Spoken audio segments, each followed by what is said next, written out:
हाँ, और यहां से मैं आपको एक चीज फील करवाना चाहूंगा प्लीज, और इस सेंटेंस की जरूरत आपको तब पड़ेगी जब आप जेईई एडवांस का पेपर देने जा रहे होंगे, जो कि अभी बहुत दूर है सर। जो सवाल जेईई एडवांस में आते हैं वो किताबों में छपते हैं। तुम्हारा जो अगला लॉट आएगा, तुम्हारे बाद में जो नए चिंटू चिंटी आएंगे, उनके सामने ये सवाल जाएंगे जो तुम्हारे पेपर में आएंगे, और वो इनको उतने ही शिद्दत, उतने ही प्यार से, उतने ही आराम से सॉल्व कर देंगे जितने आराम से तुम अभी किसी और के जेईई एडवांस में आए हुए सवाल सॉल्व कर देते हो। तो what is the that statement जिसको मैं बोल रहा हूं कि आपको जरूरत पड़ेगी? ध्यान रखना, जिस पेपर को आप देने जा रहे हैं उसके सवाल आसान है, और वो जब आपके सामने ऐसे लाए जाते हैं तो आप उस सवाल की धज्जियां उड़ा देते हैं। तो वह सर और कुछ नहीं होता, जेईई एडवांस वाले दिन हमारा इन टोटल चेक किया जाता है। इन टोटल अगर सेग्रीगेटली चेक करें ना, अलग अलग सवाल देके, सर हम रेल बना दें जेईई एडवांस की। इन टोटल मतलब एक तो सारे के सारे एक साथ आगे सर सवाल, फिजिक्स केमिस्ट्री मैथ, एक ऊपर से हमारे ऊपर एक अननोन प्रेशर है और वो होगा। तो ये जो सेंटेंस मैं अब बोलने वाला हूं वो आपको उस दिन के लिए कॉन्फिडेंस देगा। ऑल्दो मैं आपको दोबारा भी बोलूंगा जब आप जाओगे, क्या है कि जो सवाल आपके सामने अभी थोड़ी देर में आने वाले हैं तुम्हारे जेईई एडवांस वाले, वो इतने आसान है कि अगली साल वही तुम्हारी ही उम्र वाले लड़कों के सामने आएंगे और वो उनकी धज्जियां उड़ा देंगे, और तुम जैसे इनकी उड़ाते हो। तो मतलब सर पेपर तो वही आएगा जो हमें पढ़ाया गया और वैसा ही। तो फिर क्या करना है? अपने आप को काबू में रखना है, अपनी सारी सेंसेस पेपर पे लगानी है, बिना डरे बिना घबराए पेपर के साथ भिड़ जाना है। क्या मेरी बात समझ गए? यस। पेपर आपका टेम्परामेंट चेक करता है, पेपर आपका नॉलेज भी चेक करता है, बट उसका लेवल कम होता है। समझ में आया?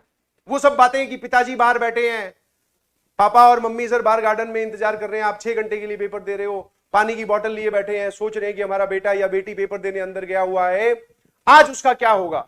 ये सब बातें घूमकर उसको बड़ा बना रही है पेपर को, जबकि वो है कुछ नहीं। सर ये सवाल आपने दिया है, अगली क्लास में आप आओगे, हम इसमें ऑप्शन टिक कर लाएंगे। तो ये 2020 में ही तो आया है, क्या दिक्कत है इसमें भाई?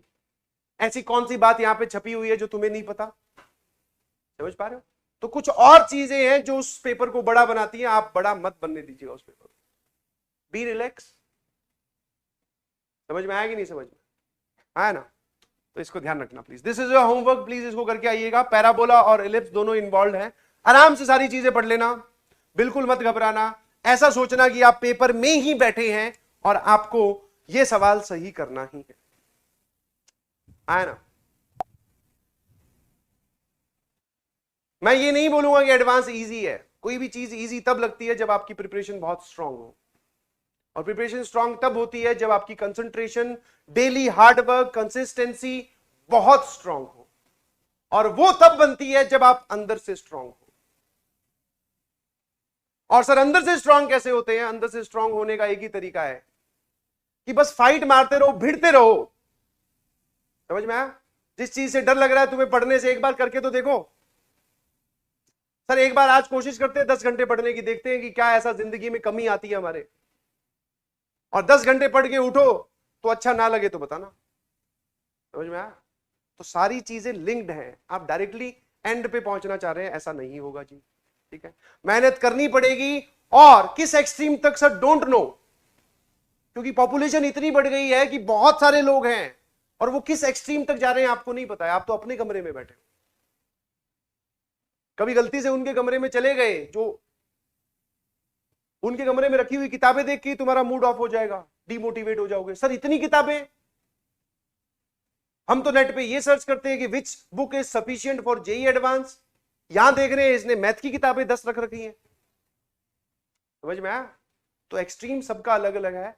तो सर हम दूसरों के एक्सट्रीम को कैसे मैच करें? अपना एक्सट्रीम बढ़ा दो, अपना जो मैक्सिमम है उसको मैक्सिमाइज कर दो। बोले सर इससे आगे मैं नहीं जा सकता था। ऐसे करने को तो पता नहीं लोग क्या क्या कर रहे हैं।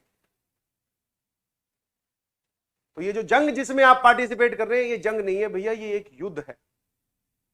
और यहां पर कायर बनकर, अपने आप को बेचारा रखते हुए, बहाने आगे रखते हुए आप नहीं लड़ सकते। समझ में आया? और जबरदस्ती आप अपने आप को ही बेचारा बना रहे हो कि मत पढ़, कोई बात नहीं, स्कूल के पेपर आ गए इस वजह से, चलो बाद में पढ़ूंगा।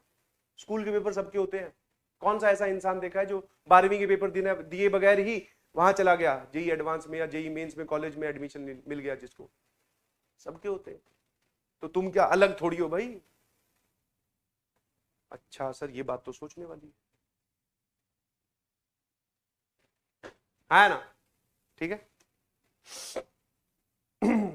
अगला, equation of normal. Equation of normal की अगर मैं बात करूं तो नॉर्मल की बात आपको पहले बता रखी है। जिन बहानों को तुम लेके बैठे हो ना, तुम्हारे लिए जो बहुत बड़े बहाने हैं,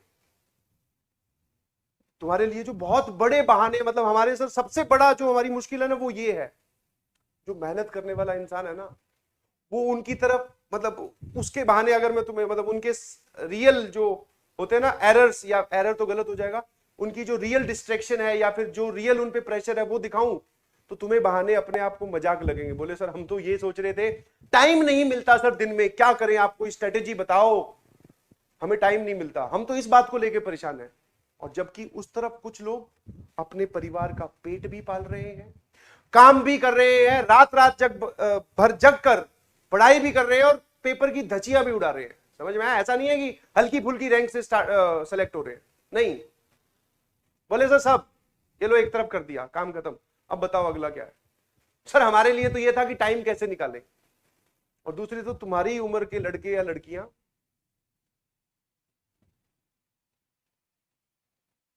समझ में आया? तो जो तुम लेके बैठे हो ना अपनी गोदी में बहाने, वो अगर किसी और को दिखाओगे, वो तो वो बोले सर हम तो ये देखते भी नहीं, ये भी कोई बहाने हैं। बोले अगर ऐसा हमारी जिंदगी में वो बोले हम रैंक 1 2 बार ला दें, तो थोड़ा सा चेंज हो जाइए प्लीज।